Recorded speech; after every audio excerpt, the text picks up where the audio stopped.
આજે જિલ્લા પોલીસ વડાશ્રીને મેં જે રજૂઆત આપી છે કે જે લેટરકાર્ડની બાબતમાં 2 દિવસ પહેલાં જે સોશિયલ મીડિયામાં અને મીડિયાના માધ્યમથી અને અખબારોની અંદર વાંચ્યું તો નારણભાઈ કાછડિયા પોતાના મુખે સ્વીકારે છે કે ભાઈ મેં આ લેટર વાંચ્યો હતો અને આગળ ઉપર મેં અડધો વાંચી અને સીધો ડાયરેક્ટ પાટીલ સાહેબને, સીએમ સાહેબને, રત્નાકરજીને મોકલ્યો હતો.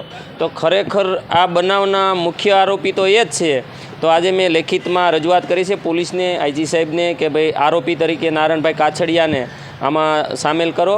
એક આ કાવતરાનું જે કાંઈ રચના કરી છે એ જ જવાબદાર છે. જો આરોપી નંબર 2 અને 4ની સામે ગુનો દાખલ થતો હોય સોશિયલ મીડિયામાં વાયરલ કરવામાં, તો નારણ કાછડિયા બી એથી વિશેષ ગુનો કર્યો છે, તો એમને પણ આ ગુનાની અંદર સામેલ કરી અને ધરપકડ કરવામાં આવે એવી મારી માગણી છે. અન્યથા જો પોલીસ પણ ઢીલું પડશે તો નામદાર હાઈકોર્ટમાં હું આ બાબતને લઈ જઈશ અને આરોપી તો ચોક્કસપણે છે જ અને બનાવીને જ રહીશ.